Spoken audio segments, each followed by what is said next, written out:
ఎప్పుడు అప్పుడెప్పుడు ముడిపడినది బంధమేదు. ఇప్పుడే ఇప్పుడిప్పుడే నీ మనసు చెప్పింది నాతో. బాణవిల్లు ఏదో మెరిసిందలా,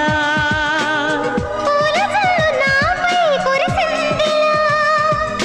రాగము అనురాగము ఈ వింత మాయనే మంటారు.